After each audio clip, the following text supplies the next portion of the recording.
So, bullish fractal, okay? Bullish fractal, all right? Bearish fractal and a potential top, okay? Okay. I'm not going to trade in this zone. So I'm neutral at the moment. Now, over here on the 60 minutes, we saw bullish fractals been broken. That tells me we're starting something, going down. God knows why, but it's going down, right? Okay. Okay, swim the tide. So I'm going with the tide. I don't care about anything else. So the tide is beginning to carry me a little bit, okay? And I've done all right. I can see that. Okay, little trades, nothing huge. Okay, grand. Now, I then covered my positions, all right. I changed tact. Why? Because I saw this. And I'm aware that in the bigger scheme of things, and from my experience, whoever was down there meant business, probably China, okay? So I was out. And then I saw my bullish fractals and I bought and I had a nice little experience there. Okay, great. And today I tried to buy it. I saw, nice, that's not a fractal, but this was kind of a fractal and I bought it here. Actually, I bought 34s, okay, and I got stopped. Okay, I lost 15, 16 ticks or whatever, right? I'm happy. And I tell you why. Because it wasn't really part of my plan. My plan is to see it go back up there, correct, and see a bullish fractal above this line here. And that would be really bullish for me. So that didn't happen, right? In here, I'm neutral. If this breaks this fractal here, I will let the market go down. Okay, I'll be a little disappointed. And I will want to see how it behaves down here. And in particular, with this fractal here. In other words, our bullish fractal is going to be formed there on a 60-minute basis. Now, if I was you, and I'm out walking around doing my normal things, I would have a plan in my head and say, right, here and here, waste of time. I'm not getting involved. I'm going to let the market let me know what's going to happen. So I'm going to watch the market. The market could go up here. My first instinct is let it go up here and let's see when it corrects. Is a bullish sign. In other words, we've broken this bearish signal here. Maybe we are going up, but let's get me another second confirmation. The same applies down here. Let it go down here. Does it break here?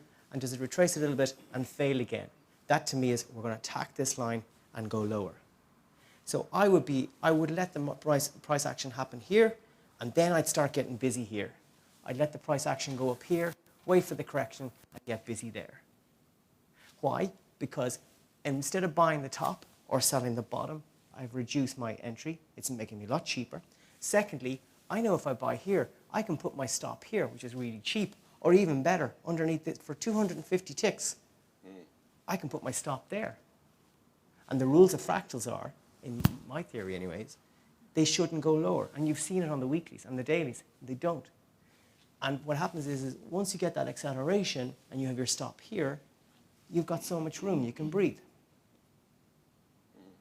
So the key to trading is that, as I see it anyway, from my experiences,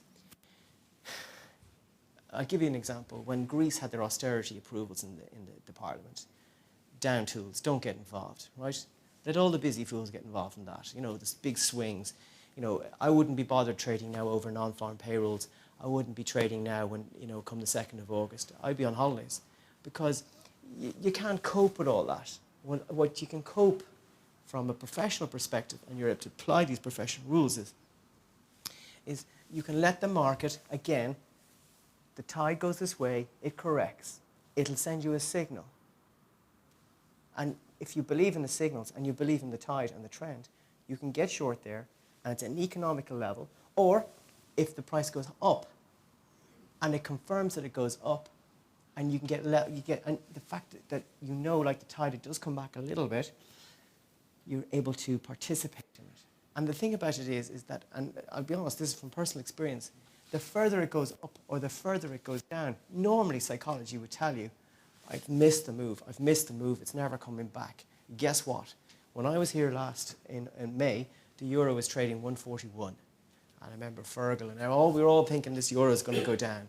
Well, guess what? The fellow was sitting at 145. So the markets never, they do come back, So it's a question of patience and discipline. But if you can spend some time, again, I can only give you so much here, but if you can just understand that when you identify a top and a bottom like this is for me is a neutral zone.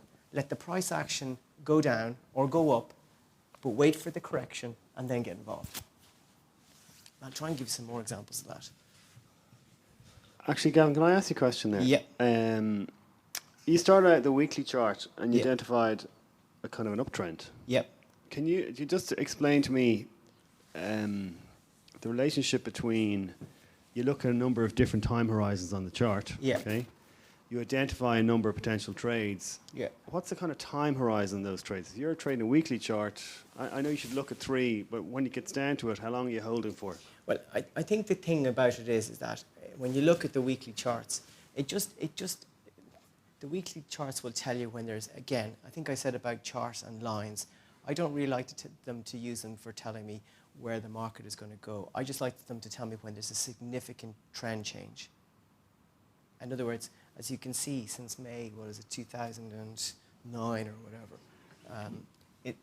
the dollar has been sold. We'll throw up the dollar index because that's a much easier contract to look at. But again, you can see, I know there's quite a bit of volatility, but in 2008, this here was the last credit crisis we had, and the dollar was bought purely as a safe haven, but really was on a liquidity basis that the dollar was bought, and the euro was sold aggressively down, okay? And most people thought that this was the start of a big dollar move, but this potentially is the first big leg in the dollar rally that it hasn't. The dollar has been sold for years, and this is the first potential leg of a big dollar rally, and we've had a 2-year correction. Okay, so the dollar has corrected, and the difference between an accelerating market and a corrected market is to do it waves. So if you look at this, you can see the wave here, wave 1, wave 2. This wave doesn't overlap this wave, and the low of this wave, or the high of this wave, doesn't overlap the high of this wave, and it continues. But if you look at this, if you look at a corrective market, the waves here, they don't really overlap, but they do come a lot deeper, don't they? And this nearly overlaps.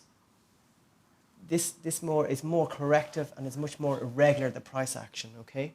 So what I'm looking for on a weekly basis is, I'm looking for 2 things. I'm looking for the general direction of a market, but really the price action. In other words, very simply, if a market is like not free fall, but it's accelerating and it's moving very quickly down, that's a real primary trend. That's a fast trend, and it's a trend that you can make relatively not easy money, but prices can move quickly. So like gold at the moment is going up very quickly. It's in a primary trend. The dollar, unfortunately, and the euro, this here is a corrective market. The S&P is a corrective market. You look at the price action in the S&P, it's up, down, and people can't work out. People are saying that algorithms and short-term traders are destroying the market. That's all baloney. It's to do with, it's a corrective market. In other words, the primary trend in the S&P most likely is down, and it wants to go down.